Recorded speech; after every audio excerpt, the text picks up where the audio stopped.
ठीक है,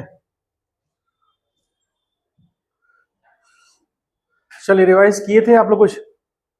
हाँ, कोई डाउट भी है? कोई डाउट नहीं है? सब क्लियर है? चलिए, तो हम लोग अब आगे बढ़ेंगे थोड़ा, और आज हम लोग टाइप्स ऑफ वेक्टर खत्म हो जाएगा, वेक्टर एडिशन में हम लोग इंटर कर जाएंगे। ठीक है, फिर क्वेश्चंस कुछ बनने लगेंगे आपसे।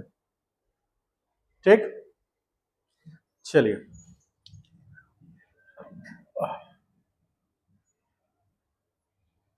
कितना नंबर था वो टॉपिक लास्ट में जो हम 5 नंबर तक हो गया था ना? ठीक, 6 नंबर, 6 नंबर नल वेक्टर। नल वेक्टर मतलब नल, हाँ, ऐसा वेक्टर जिसका मैग्नीट्यूड क्या होगा? जीरो होगा। जीरो कैसे मिलेगा? तो जैसे हम एग्जांपल लेके बताए, पहले तो वेक्टर हैविंग जीरो मैग्नीट्यूड, मतलब ऐसा वेक्टर जिसका मैग्नीट्यूड क्या होगा? जीरो। ठीक है, कैसे मिलेगा? जैसे मान लीजिए कि एक आदमी कोई खड़ा है, एक सिंपल एक हम ऑब्जेक्ट बना दिए, ठीक है। अब इस ऑब्जेक्ट पर पॉजिटिव एक्स में लग रहा है 10 न्यूटन फोर्स, और नेगेटिव एक्स में भी लग रहा है 10 न्यूटन फोर्स। तो जो नेट फोर्स होगा, नेट फोर्स, यदि हम उसको एफ नॉट से डिनोट करते हैं, नेट फोर्स, तो बराबर ये F1 और ये F2, तो ये F1 प्लस F2 होगा।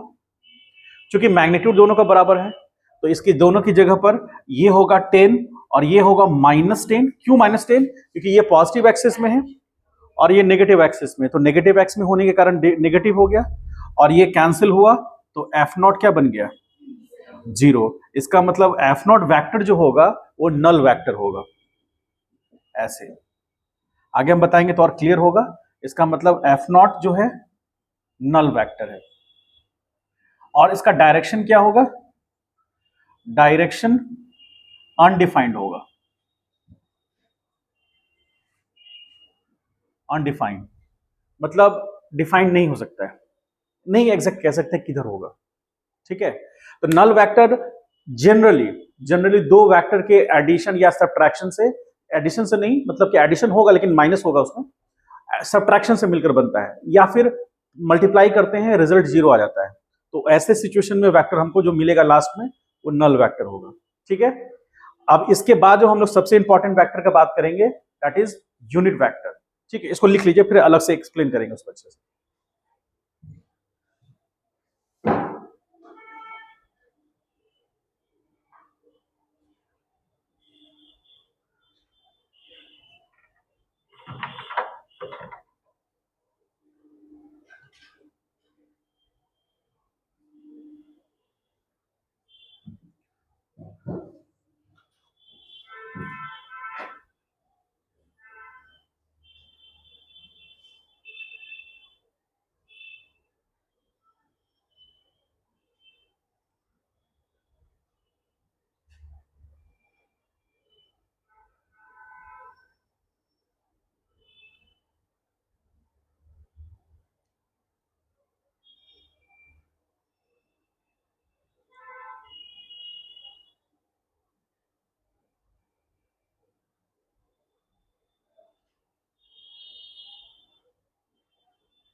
आइए हम लोग नेक्स्ट 7 नंबर पे आते हैं, दैट इज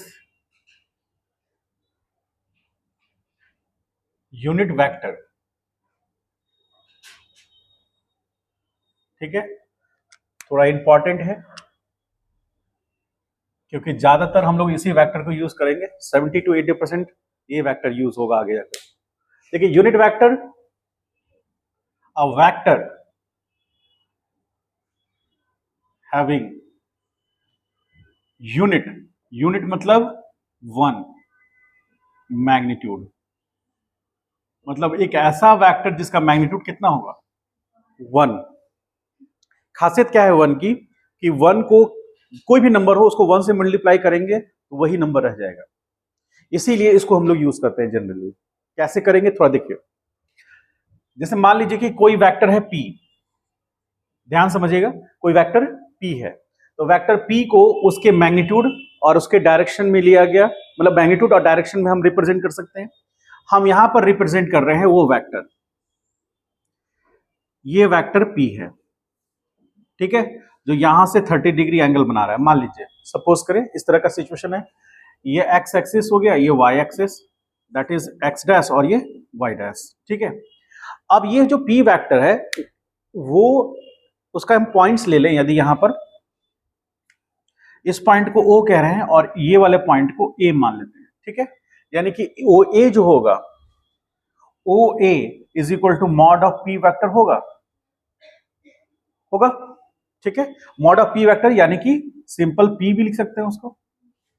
अब ये जो 30 डिग्री का डायरेक्शन है उसको हम आगे x से एक्सटेंड कर सकते हैं, और ये डायरेक्शन इनफाइनाइट हो सकता है, मतलब इन्फिनिटी तक पहुंचेगा, ठीक है, इंड नहीं है, डायरेक्शन का कोई इंड नहीं है, इंड आगे जाएगा वो, ठीक है।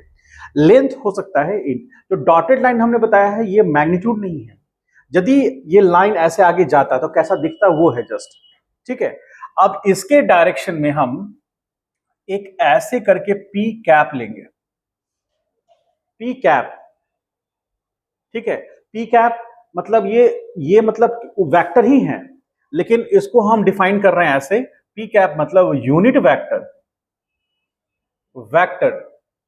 Defined in the direction of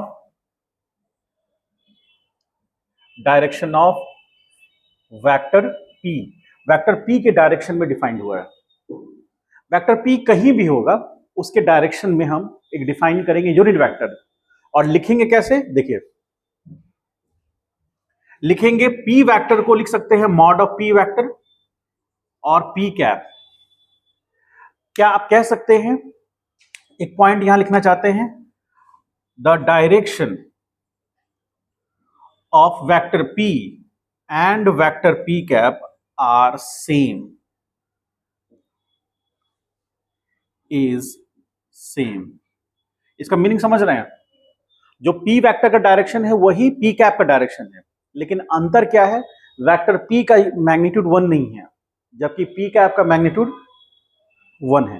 देखिए क्या लिखा हुआ है, unit vector defined in the direction of p vector. हमने एक जानबूझकर एक यूनिट वेक्टर डिफाइंड किया है उसके डायरेक्शन में। आप आगे क्वेश्चंस करेंगे तो और क्लियर होगा। तो यहां पर जैसे इक्वल टू, इधर क्या है, वेक्टर है, और वेक्टर क्या चीज से बना है, मैग्नीट्यूड और डायरेक्शन, ठीक है। तो यदि p वेक्टर का मान लेते थोड़ा देर के लिए, p वेक्टर का मैग्नीट्यूड 10 न्यूटन है मान लीजिए, तो ये मॉड p कितना हुआ 10, और उसके इसका मैग्नीट्यूड कितना हुआ 1, तो 10 इंटू 1 कितना हुआ 10, और इसका डायरेक्शन किधर हुआ, तो इस वेक्टर को उसके मैग्नीट्यूड और डायरेक्शन के टर्म में हम लिख दिए, समझ पाए, मैग्नीट्यूड और डायरेक्शन के टर्म में। तो अब जैसे यहां लिखा हुआ है कि direction of p is in the end p cap is same direction में है, तो अब यदि हम यहां पर p वेक्टर का मॉड लिखना चाहें तो vector p divide by mod of p लिख सकते हैं, सॉरी p कैप लिख सकते हैं ऐसे, बताइए पहले। मेरा कहने का मतलब यह है कि किसी भी वेक्टर को उसके मैग्नीट्यूड और उसके डायरेक्शन में लिया गया यूनिट वेक्टर के टर्म में डिफाइन कर सकते हैं। इसका वही डायरेक्शन है जो इस वेक्टर का डायरेक्शन है, ठीक है, और इसका मैग्नीट्यूड यहां है। अब इसका मैग्नीट्यूड कुछ भी रहता, मान लीजिए 10 न्यूटन क्या 50 न्यूटन होता या 22.5 न्यूटन भी होता, तो 1 से मल्टीप्लाई करते तो वही रह जाता। तो वेक्टर का मैग्नीट्यूड कुछ चेंज नहीं हुआ, डायरेक्शन ये हुआ, ये जो डायरेक्शन है वही रिप्रेजेंट करेगा इसका डायरेक्शन। आप देखिए ठीक है, तो हम जनरली इसको इस तरह से भी लिख सकते हैं, इस तरह से लिख सकते हैं ना। अच्छा, तो ये एक टर्म हो गया, और इसको एक और तरीके से लिख सकते हैं, वेक्टर p का magnitude is equal to p vector by p cap, ऐसे भी लिख सकते हैं, सेम चीज है। तो कहने का मतलब ये कि हम जब किसी यूनिट वेक्टर को डिफाइन करते हैं, तो when we define a unit vector and unit vector, then we have to take a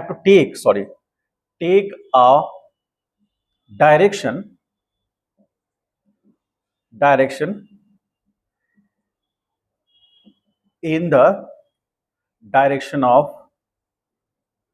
direction of mean vector, जो हमारा मीन वेक्टर है उसके डायरेक्शन में। When we defined an unit vector, then we have to take direction in the direction of mean vector. Mean vector कौन हुआ, उसके direction में हमको एक डायरेक्शन लेना होता है डिफाइन करने के लिए यूनिट वेक्टर को। जो मीन वेक्टर का डायरेक्शन होगा वही यूनिट वेक्टर का डायरेक्शन होगा, और उस यूनिट वेक्टर का मैग्नीट्यूड कितना होगा, 1 होगा। आप जैसे एक छोटा सा एग्जांपल देखें, मान लीजिए कि अब जैसे हम यहां पर कोई एक वेक्टर दिखाते हैं जो हमारा एक्स एक्सिस में है, मान लीजिए ये ए वेक्टर है जो एक्स एक्सिस में है, ठीक है, और इस वेक्टर का जो लेंथ है ये मान लीजिए 5 मीटर है। तो वेक्टर ए यदि हम लिखेंगे तो वेक्टर ए का मॉड लिखेंगे और अलोंग एक्स एक्सिस लिखेंगे ना। तो vector A is equal to क्या हो गया, 5 मीटर, और इस डायरेक्शन में मान लीजिए हम कोई एक यूनिट वेक्टर डिफाइन करते हैं। तो मान लीजिए हम यूनिट वेक्टर डिफाइन करते हैं ए कैप, तो ए कैप का डायरेक्शन किधर होगा, ए वेक्टर के डायरेक्शन में होगा ए कैप का डायरेक्शन। तो अब ये ए वेक्टर जिसके पास मैग्नीट्यूड डायरेक्शन दोनों हैं, तो कैसे डिफाइंड हुआ, 5 मीटर उसका मैग्नीट्यूड हो गया, और उसके डायरेक्शन में लिया गया यूनिट वेक्टर जो इस वेक्टर का डायरेक्शन बताएगा। तो जो ये वेक्टर का डायरेक्शन बताएगा वही इस वेक्टर का डायरेक्शन होगा, और इस वेक्टर को हम मैग्नीट्यूड और उसके डायरेक्शन में लिया गया वेक्टर में हम डिफाइन कर दिए, समझ पाए। और इसी डायरेक्शन में हम एक डिफाइन करते हैं standard unit vector. Standard unit vector हम डिफाइन करते हैं, जो इसको आप लिख लीजिएगा, उसके बाद हम वो समझाते हैं। एक स्टैंडर्ड यूनिट वेक्टर जैसे X axis, Y axis, X dash और वाई डैश, तो हर एक्सिस में एक स्टैंडर्ड यूनिट वेक्टर है, लेकिन यूनिट वेक्टर क्या होगा, एक प्रॉपर एक्सिस में डिफाइंड होगा, ठीक है, एक प्रॉपर डायरेक्शन में डिफाइंड होगा। इसको आप यहां से यहां लिखिए, फिर हम बताते हैं उसमें आगे।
बोला ऐसे ऑन करिए, बोले थे ना।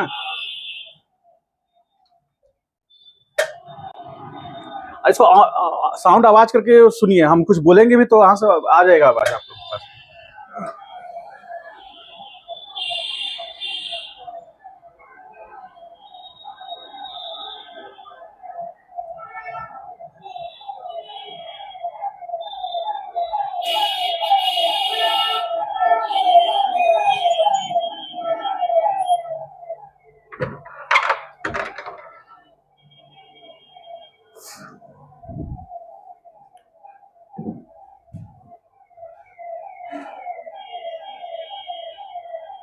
क्या हुआ? हो गया, लिख लिए?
हो गया?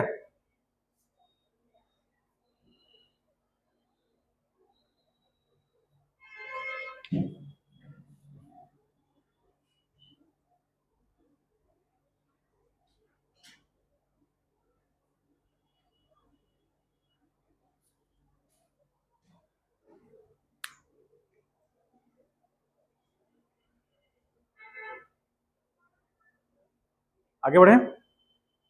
ठीक है, अब एक पॉइंट बताएंगे तो और क्लियर हो जाएगा, दिक्कत नहीं आएगी। ठीक है, चलिए देखें हम।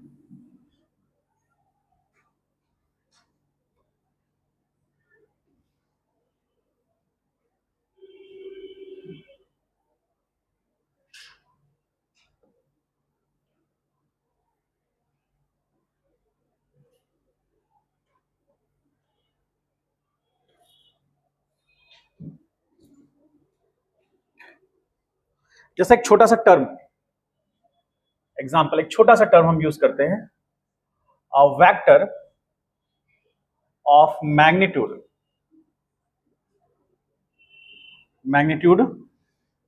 30 मीटर पर सेकेंड acting along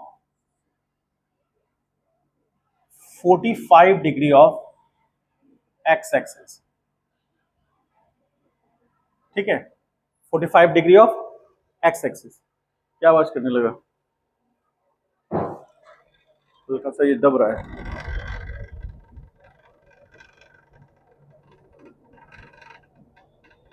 देखिए, एक क्या लिखा हुआ है, वेक्टर ऑफ मैग्नीट्यूड 30 मीटर पर second acting along 45 degree of x axis. इसको कैसे दिखाएंगे? देखिए, यहां मान लेते हैं कि एक वेक्टर है, इस वेक्टर को हम p बोल रहे हैं और इस डायरेक्शन में डिफाइन किया है p कैप। ठीक है, p कैप। तो हम p कैप जो डायरेक्शन है, ये डायरेक्शन हम क्या ले सकते हैं, 45 डिग्री ऑफ, इसको ऐसे कह दें, ऑफ x एक्सिस। ठीक है, x एक्सिस से 45 डिग्री पर। ठीक, अब यहां ये एंगल 45 डिग्री है, तो ये 45 डिग्री पे डिफाइंड हुआ, तो हम इसको ऐसे दिखा सकते हैं, vector p is equal to mod of p vector into हो जाएगा p कैप। तो यहां पर vector p is equal to हो जाएगा, कितना है, 30 मीटर पर सेकेंड, और किस डायरेक्शन में, 45 डिग्री ऑफ x एक्सिस। ठीक, अब इसमें हम क्या कर रहे हैं कि हम लोग x एक्सिस और y एक्सिस ले रहे हैं। ठीक है, और ये z एक्सिस। देखिए कैसे, ये हो गया x axis, y axis, x dash, y dash. ठीक है, और ये होगा z एक्सिस, और ये होगा जेड डैश। समझ पा रहे हैं? ये 6 अलग अलग एक्सेसेस। ऑरिजिन कौन सा है हमारा? ये पॉइंट। ठीक है, अब ऑरिजिन से हम एक यूनिट वेक्टर लेते हैं जिसका मैग्नीट्यूड कितना होगा? 1 होगा। और देखिए ध्यान से, एक हमने वेक्टर लिया, इसको हम लोग, इसका जो मैग्नीट्यूड है 1 यूनिट होगा, और इस वेक्टर का नाम हमने रखा आई कैप। आई कैप मतलब इसको हम लोग बोलेंगे unit vector, vector taken in positive x axis, यानी पॉजिटिव एक्स एक्सिस में लिया गया यूनिट वेक्टर जिसका नाम क्या है? आई कैप। मैग्नीट्यूड कितना है? 1 यूनिट। उसी तरह एक हम वाई एक्सिस में यूनिट वेक्टर ले रहे हैं 1 यूनिट, और इसको हम लोग रिप्रेजेंट करते हैं जे कैप से। तो जे कैप क्या है? Unit vector taken in positive Y axis. ठीक है, तो इस यूनिट वेक्टर का मैग्नीट्यूड कितना होगा? 1। इसका भी मैग्नीट्यूड 1। अब उसके बाद हम जेड एक्सिस में आ जाइए। तो जेड एक्सिस में हम फिर से 1 यूनिट, यानी कि यूनिट वेक्टर ले रहे हैं जिसको हम के कैप से दिखा रहे हैं। तो ये होगा unit vector taken in positive Z axis, उसको हम क्या बोल रहे हैं? के कैप। उसी तरह उसके जस्ट अपोजिट ये होगा माइनस आई कैप, और इसको बोलेंगे यूनिट वेक्टर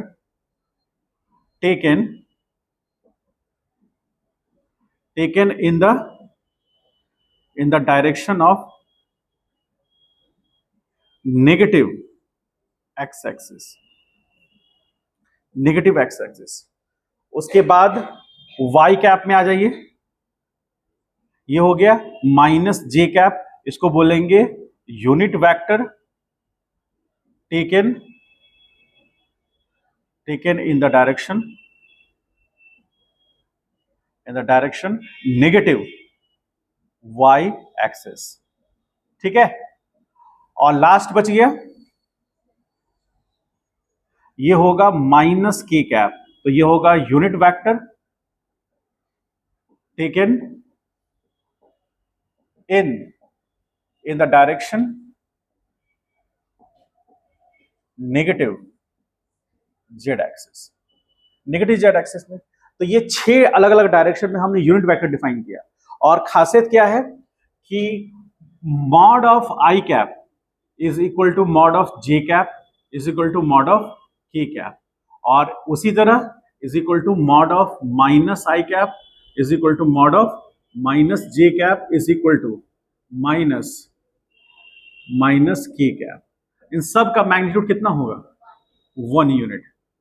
अब यूनिट मतलब कहने का मतलब कोई 1 मीटर पर सेकंड भी हो सकता है, 1 न्यूटन भी हो सकता है, 1 मीटर पर सेकंड स्क्वायर भी हो सकता है। यदि एक्सेलरेशन का यूनिट होगा तो 1 मीटर पर सेकंड स्क्वायर होगा, वेलोसिटी का यूनिट होगा तो 1 मीटर पर सेकंड होगा, इसलिए यूनिट रख रहे हैं, लेकिन 1 ही रहेगा। ठीक है, अब इसमें यदि आपसे कोई पूछे, क्वेश्चन एक छोटा सा ऐसा ही अराइज होता है क्वेश्चन कि वेक्टर ऑफ मैग्नीट्यूड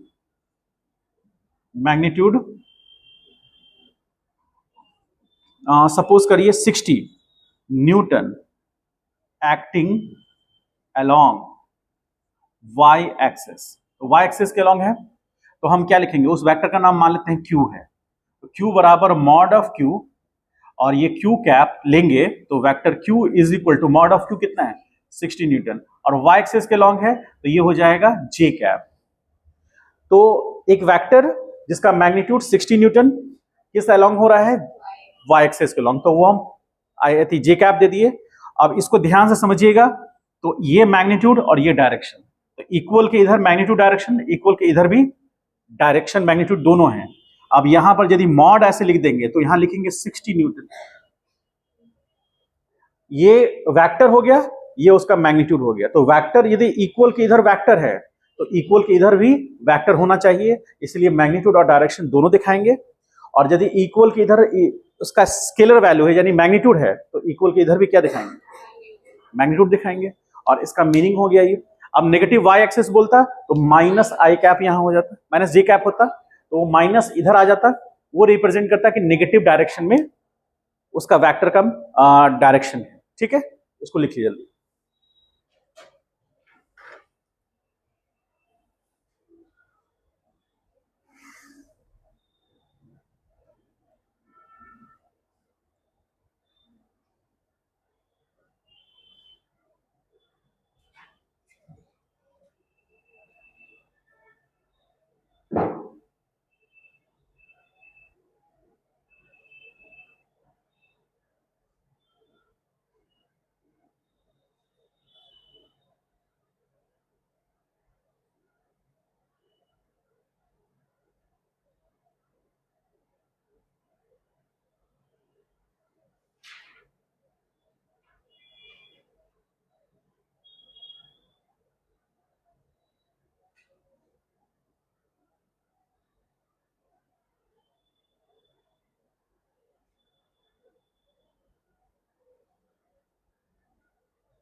हो गया?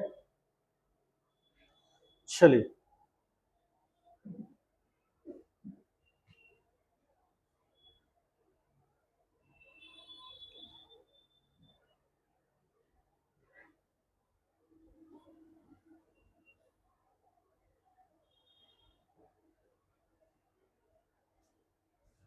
बायो में तुम लोग का जो मॉड्यूल मिला है वो बन रहा है ना? आराम से बन रहा है। उसके बाद प्रीवियस क्वेश्चंस कब देंगे हम लोग? PYQ उस चैप्टर के, ठीक है? बन रहा है तो अच्छी बात है। बना चुके हैं मतलब पहले बना चुकी थी क्या? बना लिया तो बन गया ना।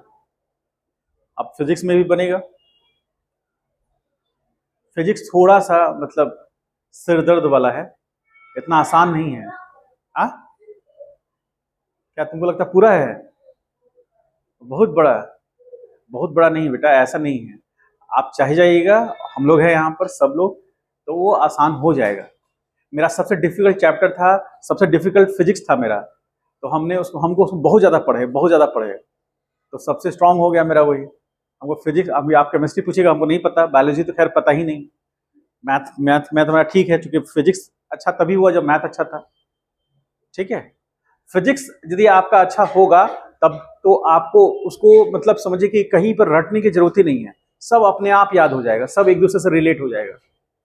फिजिक्स और मैथ में खासियत यही है, समझ गए? चलिए, हो गया ये।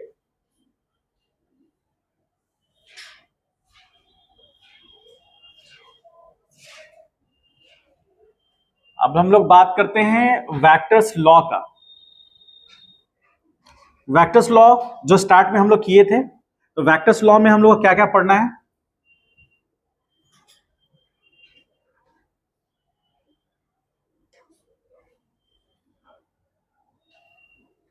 यदि मेहनत कीजिएगा, हर दिन पढ़ाई कीजिएगा, सब आसान हो जाएगा। नहीं पढ़ेगा तो फिर दिक्कत होगी। और आप लोगों को पता है ना, ये मतलब समर वेकेशन ऐसा कुछ नहीं होता है, हम लोग इंस्टीट्यूट में ऐसा कुछ नहीं होता है। मन में कहीं ऐसा होगा कि हाँ 10 दिन के बाद एक सप्ताह के लिए छुट्टी मिलेगा, आप सीधे छुट्टी मिलेगा रक्षाबंधन में एक दिन के लिए। हाँ, और अब वो उतना क्या 2-3 महीना बाद ही है। हाँ एक दिन के लिए छुट्टी मिलेगा वो, ठीक है, रक्षाबंधन में। उसके बाद 15 अगस्त में एक दिन का। उसके बाद जो क्या आएगा, ये आएगा दीपावली आएगा, उससे पहले दुर्गा पूजा आएगा। दुर्गा पूजा में 3 दिन का मिलेगा आपको, 3 दिन एकदम खूब मस्ती कीजिए 3 दिन। वो दे दिए ना, हम भी मीटिंग में यही बात बोल रहे थे। देखिए, अष्टमी, नवमी और दसवीं, उससे पहले थोड़ी ना आपको क्लच आके रखना है, आपको तो क्लच रखना नहीं है, आप पढ़ाई कीजिए।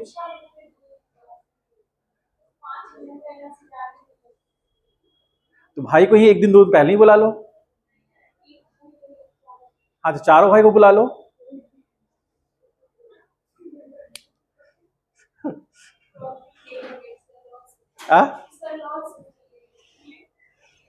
लॉस, अच्छा, भाई को बुला लो, अभी से ही बता दिए।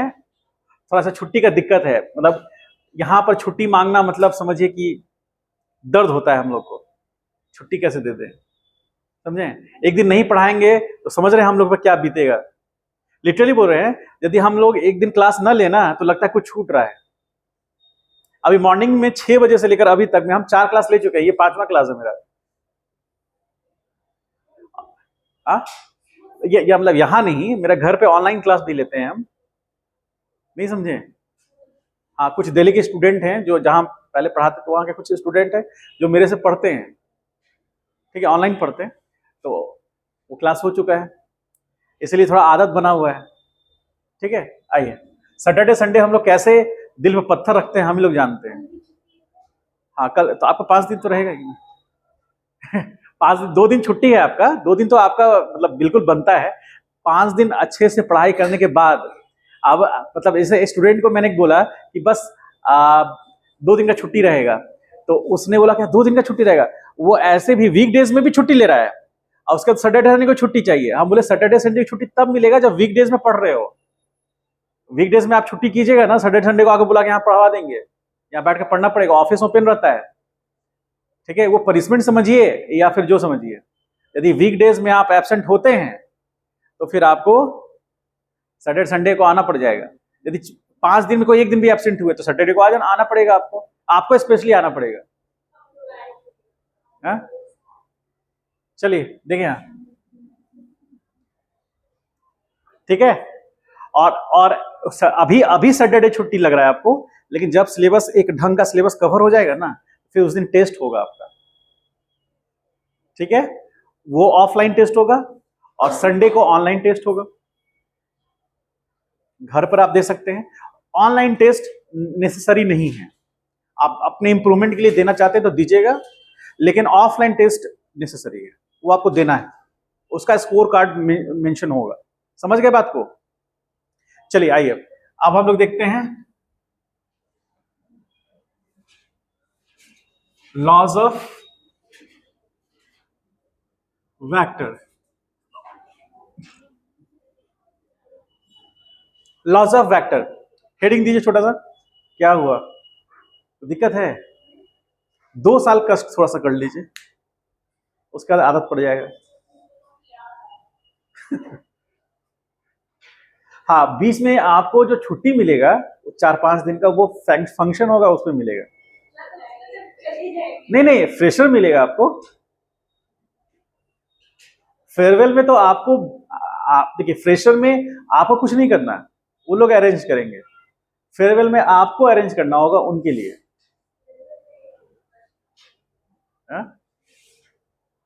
चलिए बाकी समय पढ़ाई, ठीक है। जब कभी नहीं मन करे, बहुत ज्यादा लग जाए, तो वहां साउंड बॉक्स रखा हुआ है, निकाल करके बजाते रहिए।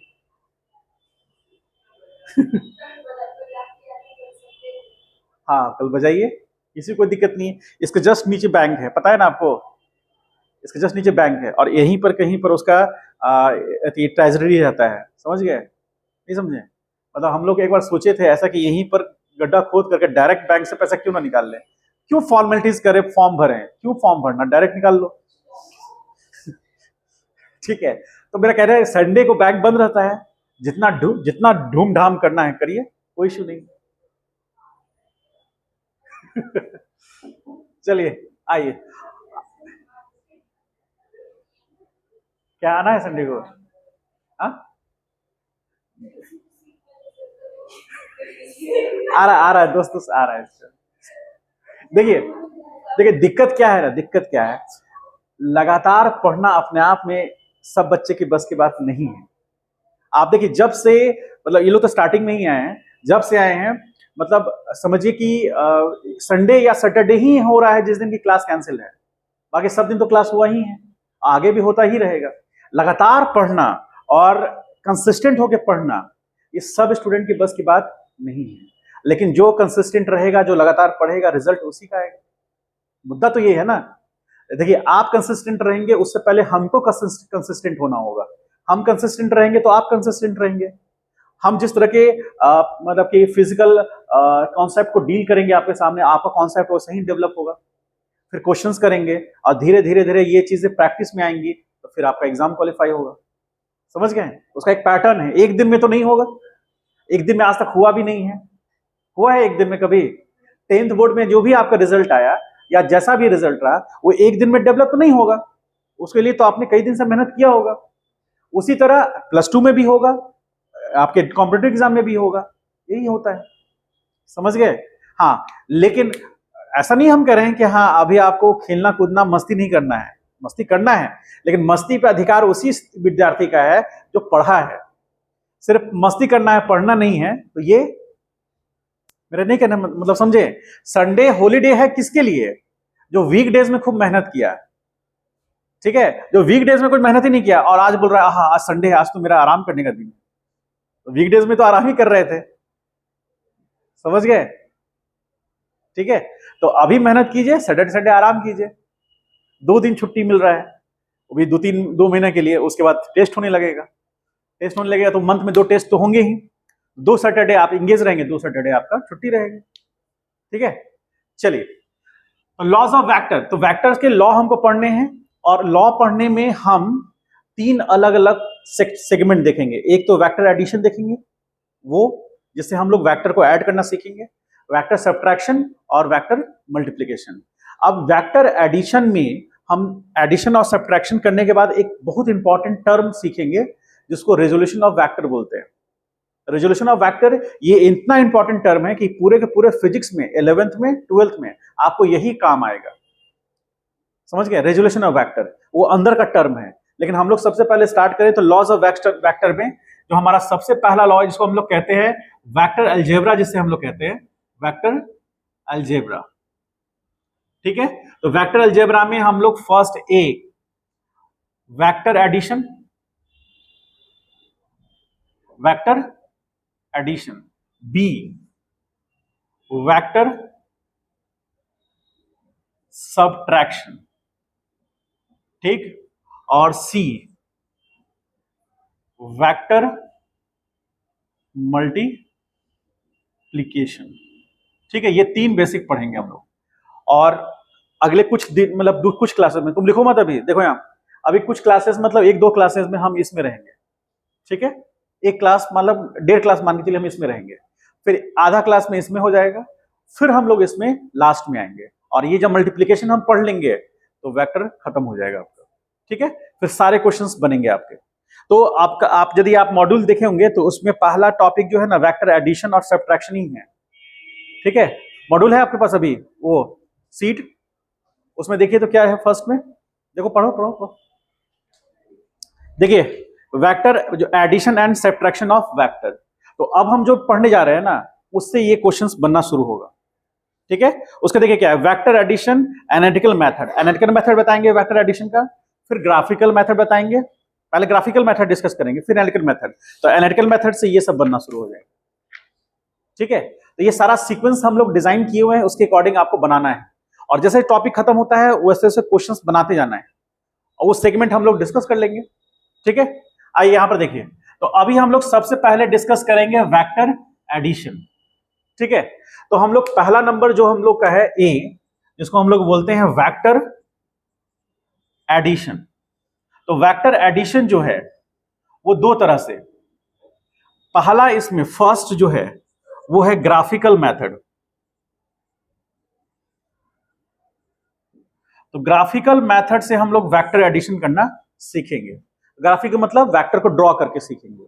ठीक है, तो वेक्टर एडिशन जो हमारा है ग्राफिकल मेथड, उसमें सबसे पहला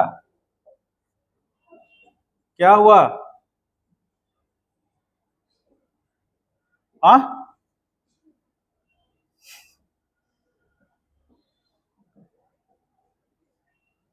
triangle law of vector addition.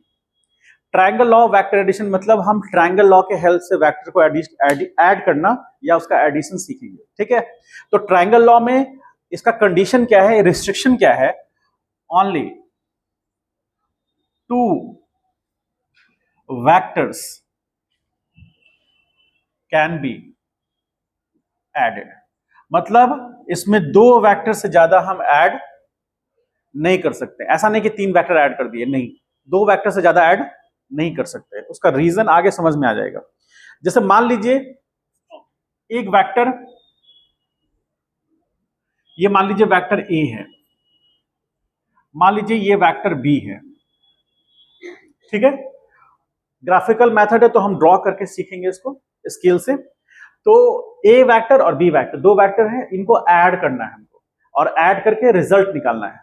जैसे आप पहले भी डिस्कस किए थे, जैसे हम अभी जो थोड़ा देर पहले किए थे, मान लीजिए कि F0 बराबर F1 प्लस F2 था ना, अभी जस्ट थोड़ा देर पहले हम लोग डिस्कस किए थे। तो यहां पर F1 जो है एक वेक्टर है, F2 दूसरा वेक्टर है, और उन दोनों को ऐड करने से ये थर्ड रिजल्टेंट वेक्टर मिला। तो ये थर्ड वेक्टर को हम लोग, इस थर्ड वेक्टर को हम लोग रिजल्टेंट वेक्टर बोलते हैं, रिजल्टेंट वेक्टर। तो रिजल्टेंट वेक्टर कब मिलेगा, जब दो या दो से अधिक वेक्टर ऐड या सब्ट्रैक्ट होंगे। मतलब दो चीजों को हम ऐड सब्ट्रैक्ट करेंगे। जैसे मान लीजिए आपके पास 200 रुपीज है, आपके पास 200 रुपए है। ठीक है, आपके फादर ने आपको 200 रुपए दिए, तो उसमें से मान लीजिए 50 रुपीज का आपने खाना खा लिया, कुछ खा लिया, उसके बाद 100 रुपीज का बुक्स ले लिया, फिर मम्मी ने आपको 100 रुपीज दिया, तो नेट अमाउंट कितना बचा, 150 बचा, तो 150 जो हुआ दैट इज रिजल्टेंट, और जो भी जोड़ घटा हुआ वो धीरे उसका कंपोनेंट कहलाया। ठीक है, मान लीजिए 200 था, फिर 50 रुपीज आपने खा लिया, 100 का बुक खरीद लिया, फिर मम्मी ने 100 रुपीज दिया, ये सारा चीज जो हुआ ये अलग अलग कंपोनेंट है, और नेट अमाउंट जो बचा दैट इज रिजल्टेंट, वो रिजल्टेंट है। ठीक है, तो रिजल्टेंट वेक्टर हमेशा दो या दो से अधिक वेक्टर के मल्टीप्लीकेशन, एडिशन या सब्ट्रैक्शन से बनेगा।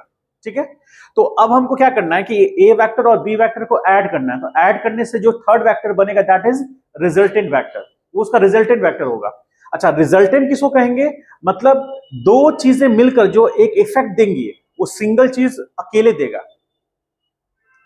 जैसे 5 + 4 9 हुआ, तो आपके पास 5 रुपया हुआ प्लस 4 रुपया हुआ, तो उस 5 रुपए की जो वैल्यू है मार्केट में और जो 4 रुपए की वैल्यू है मार्केट में, उन दोनों को जोड़ दिया तो 9 रुपया बना, तो वही 9 रुपया की तो वैल्यू मार्केट में और 9 रुपया है। बात समझ में आए, मतलब दोनों का मिलाकर के जितना वैल्यू मार्केट में है वो 9 रुपए का अकेले है। आप कुछ ऐसा चीज भी है जो आप 4 रुपए या 5 रुपए से नहीं खरीद सकते हैं, 9 रुपए से खरीद सकते हैं। तो दोनों का मिलकर के जो इफेक्ट आया उसका सिंगल का इफेक्ट इतना है, जो दोनों के मिलकर के इफेक्ट इतना है। तो उसी तरह यहां पर हम दो वेक्टर को ऐड कर रहे हैं, तो हम लोग एक जो हम लोग वेक्टर का प्रॉपर्टीज जानते हैं, वेक्टर का प्रॉपर्टीज क्या है कि दो वेक्टर को पैरेलल शिफ्ट कर सकते हैं। ठीक है, तो ये जो ट्रायंगल लॉ है, triangle law of vector addition क्या कहता है, लॉ को ध्यान सुनिएगा, फिर लिखा देंगे कि दोनों में दो वेक्टर को ऐड करना है, दो से अधिक वेक्टर को ऐड कर नहीं सकते। अब इन दो वेक्टर में से किसी एक वेक्टर को फर्स्ट वेक्टर मान लीजिए, वो आप पे डिपेंड करता है आप किसको मानेंगे। तो मान लीजिए कि इसको हमने फर्स्ट वेक्टर मान लिया, इसको फर्स्ट वेक्टर मान लिया और इसको सेकंड वेक्टर मान लिया, मान लीजिए आप इसको भी फर्स्ट मान सकते हैं, कोई दिक्कत नहीं। तो फर्स्ट वेक्टर का हेड, ध्यान सुनिएगा, फर्स्ट वेक्टर का हेड से हम सेकंड वेक्टर के टेल को जोड़ेंगे, और कैसे जोड़ेंगे, पैरेलल शिफ्ट करके, या तो इसको पैरेलल शिफ्ट करेंगे या इसको पैरेलल शिफ्ट करेंगे। तो सपोज अभी हम देखें, मान लीजिए कि ये स्टेप 1 है। ठीक है, स्टेप 1 में क्या किए कि हम ये वेक्टर, इसको हम बी नाम दिए हैं, तो वेक्टर बी के हेड से हम ए वेक्टर को शिफ्ट करा दिए, ए वेक्टर को पैरेलल शिफ्ट करा करके हम उसके हेड से वेक्टर ए के टेल को जोड़ दिए। ऐसा कुछ, ऐसा हो सकता है क्या, दिख रहा है कुछ? यदि पैरेलल नहीं दिख रहा है तो हम हाथ से किए हैं तो थोड़ा इधर उधर हो सकता है, लेकिन ये मान के चलिएगा कि ये वेक्टर ए के पैरेलल है ये। ठीक है, तो ये वेक्टर ए हो गया, क्योंकि वेक्टर पैरेलल शिफ्ट हुआ तो वेक्टर चेंज नहीं किया, तो वेक्टर बी के हेड से वेक्टर ए का टेल, मतलब फर्स्ट वेक्टर के हेड से सेकंड का टेल जुड़ गया। तो अब ये दो वेक्टर का जो रिजल्टेंट होगा वो ट्रायंगल के थर्ड साइड को रिप्रेजेंट करेगा, और इस तरह से रिप्रेजेंट करेगा कि फर्स्ट का टेल से उस रिजल्टेंट का टेल और सेकंड के हेड से उस रिजल्टेंट का हेड। तो यहां पर ये इस तरह से ऐसे, और इसको हम सी वेक्टर का नाम देंगे। तो वेक्टर सी बराबर क्या हो जाएगा, वेक्टर सी बराबर हो जाएगा vector A plus vector B, और यही सी क्या बन गया,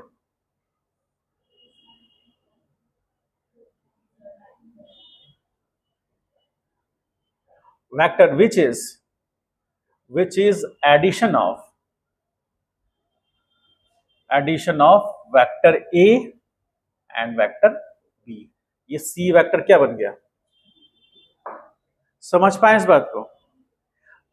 फिर से एक दूसरा एग्जांपल देखते हैं, ये एग्जांपल 1 हुआ, एग्जांपल 2 देखते हैं। एग्जांपल 2 देखिए, एग्जांपल 2 में मान लीजिए कि एक वेक्टर P वेक्टर है, ये मान लीजिए P वेक्टर है, और एक वेक्टर सपोज Q वेक्टर है। तो आप इन दोनों में किसी एक को भी फर्स्ट वेक्टर मान सकते हैं। तो हमने मान लिया कि ये फर्स्ट वेक्टर है और वेक्टर Q क्या है, सेकंड वेक्टर है। तो फिर लॉ क्या बोलता है कि फर्स्ट वेक्टर के हेड से सेकंड के टेल को जोड़ देना है, और ऐसे जोड़ना है कि पैरेलल शिफ्टिंग हो। तो पैरेलल शिफ्टिंग होने में कोई वेक्टर चेंज नहीं करेगा। तो इसको हम इधर यदि ड्रॉ करें ऐसे, तो अब यहां पर ध्यान से देखिए कि यहां पर ऐसे ये P वेक्टर है, और यदि Q वेक्टर को हम ऐसे शिफ्ट करेंगे तो कुछ इस तरह से दिखेगा वो। ये क्यू वेक्टर, ठीक है। पैरेलल शिफ्ट करने पर इसमें और इसमें अंतर ये है कि अब ये इसका टेल पॉइंट इसके हेड से मैच कर गया, दोनों का कॉमन पॉइंट हो गया ये, तो रिजल्टेंट जो होगा अब उन दोनों को मैच कराएगा। और वो कैसे मैच करेगा कि उस रिजल्टेंट का हेड सेकेंड के हेड से मैच करेगा और रिजल्टेंट का टेल फर्स्ट के टेल से मैच करेगा। तो कुछ इस तरह से होगा, बोलिए। और इसको हम मान लीजिए आर वेक्टर नाम देते हैं, तो R vector is equal to vector P plus vector Q. जैसे यहां पर ये तीनों ऐड हो गया, समझ पाए इस बात को? तो ये ड्रॉ कर लीजिए और वो लॉ लिखा देते हैं, या पहले लॉ लिख लीजिए, यहां तक लिख लीजिए, ऐसा कीजिए यहां से लिखना शुरू कीजिए, ट्राइंगल ऑफ वेक्टर एडिशन, ये वाला पॉइंट लिख लीजिए और फिर हम लॉ लिखा देते हैं, फिर उसको ड्रॉ कर लीजिएगा।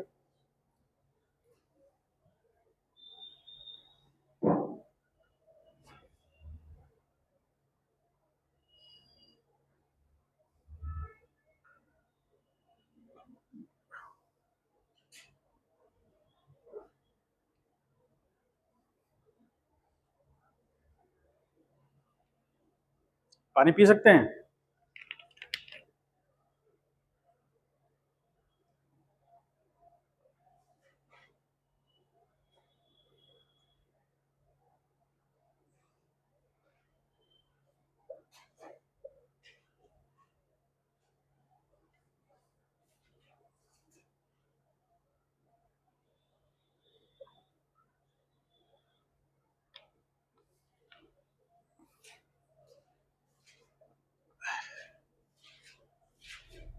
और जल्दी लिखिए, टाइम हो रहा है, फिर सर आ जाएंगे।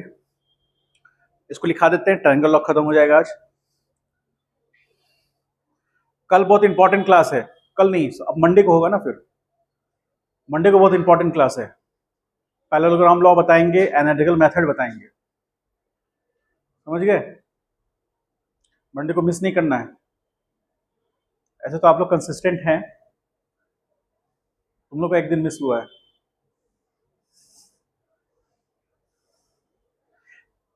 चलिए जल्दी से यहां तक लिख लीजिएगा, only two vectors can be added, बस यहां तक लिखिएगा, फिर हम लिखाते हैं।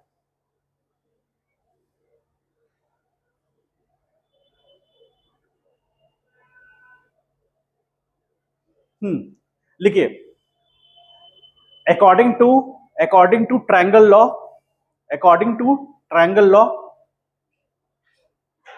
according to triangle law, first we will decide, according to triangle law, first we will decide any of two vectors, any of two vectors as a first and second vector, any of two vectors as a first and second vector, any of two vectors as a first and second vector, ठीक। Now उसके नीचे लिखिए, now the head of first vector, now the head of first vector will be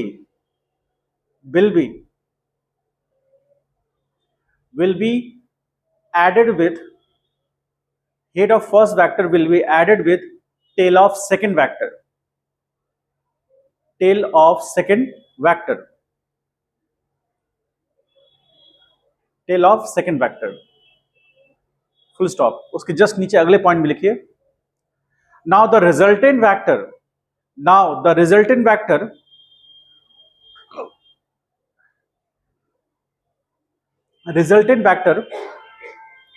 will be represented in such a way,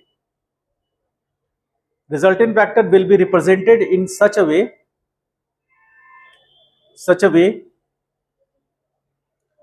will be represented in such a way, the head of resultant vector will be added, the head of resultant vector will be added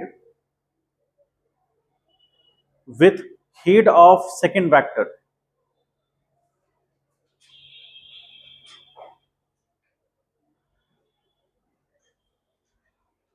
head of resultant vector will be added with head of second vector and tail of resultant vector and tail of resultant vector will be added with tail of first vector. Tail of resultant vector will be added with tail of first vector. ठीक है, फिर यहां से draw कर लीजिए. ये first example है, ये आपका सेकंड एग्जांपल. तो स्टेटमेंट पढ़ के आप जब डायग्राम देखिएगा तो समझ में आ जाएगा अच्छे से. और रिजल्टेंट को अलग अलग पेन या पेंसिल से अलग कलर से रिप्रेजेंट कीजिएगा. रिजल्टेंट को रिजल्टेंट का कलर एक ही रखिएगा तो आपको पता चले कि हाँ वो रिजल्टेंट है.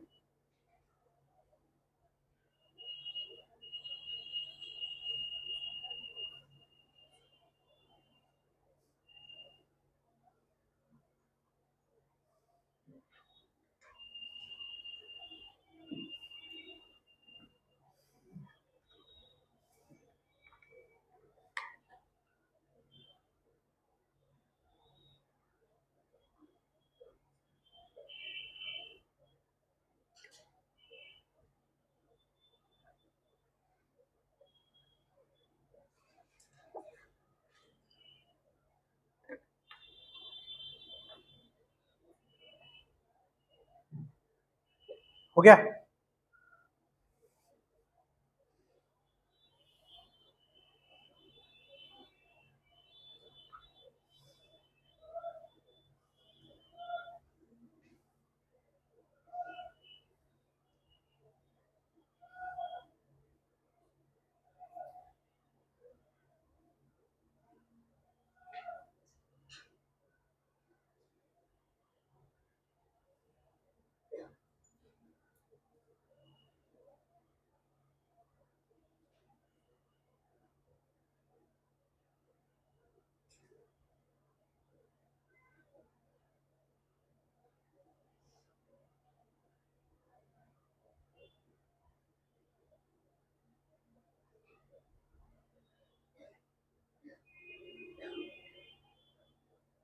यहां सी कर लीजिए, कंफ्यूजन लगे तो.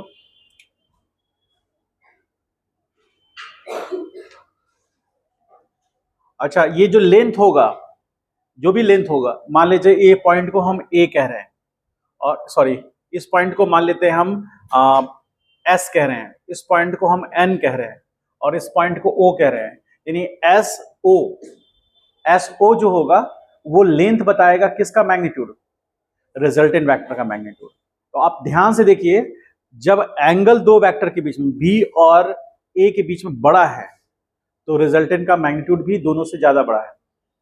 ऐसे भी समझिए एक ट्रायंगल फॉर्म हो रहा है ना, तो ट्रायंगल में इसमें ये सपोज करें सबसे बड़ा लेंथ होगा, ये दोनों छोटा लेंथ है, लेकिन यदि एंगल छोटा है तो रिजल्टेंट का मैग्नीट्यूड यहां कम हो गया. यहां पर Q का मैग्नीट्यूड ज्यादा दिख रहा है, R का कम दिख रहा है. ये इस बात पर डिपेंड करता है कि जो दो वेक्टर के बीच का एंगल कितना है. अच्छा, एंगल पता करने के लिए हम क्या करेंगे, यहां से यहां इसको शिफ्ट करेंगे, क्योंकि दो वेक्टर का एंगल तभी डिसाइड कर सकते हैं जब दोनों का टेल पॉइंट मैच कर रहा हो. एक का हेड दूसरे के टेल से मैच करेगा तो वो एंगल नहीं बताएगा, ये ध्यान रखिएगा. एंगल ऑफ वेक्टर तभी डिफाइंड होगा जब दो वेक्टर का टेल मैच करेगा. आपके पास प्लस पॉइंट क्या है कि हम शिफ्ट कर सकते हैं पैरेलल. तो देखिए, इसको यहां लाएंगे तो एंगल छोटा थोड़ा सा हो रहा है, इसलिए ये बड़ा दिख रहा है. यहां पर इसको शिफ्ट करेंगे तो एंगल बड़ा दिख रहा है. समझ पाए इस बात को? कंफ्यूजन है थोड़ा सा, देखिए बताते हैं, फिर से बताते हैं. आप क्या करें कि ए वेक्टर को ऐसा शिफ्ट करके देखिए, तो 90 से छोटा एंगल बन रहा है किसके बीच में, बी और ए के बीच में, क्योंकि ए को ऐसा शिफ्ट करेंगे तो 90 से छोटा होगा. तो उस केस में जब दोनों के बीच का एंगल छोटा है तो रिजल्टेंट बड़ा होगा. अब यहां पे आ जाइए Q, तो Q को पैरेलल शिफ्ट करेंगे यहां ऐसे, तो ये एंगल 90 से ज्यादा हो रहा है, तो बड़ा है, इसलिए रिजल्टेंट क्या हो रहा है, समझ गए? ये मेरा कहना है. ड्रॉ कर लीजिए इसको. आज इतना ही रहने देते हैं. कल हम लोग पैरेललोग्राम लॉ में, मतलब मंडे को पैरेललोग्राम लॉ में इंटर कर जाएंगे. ठीक है.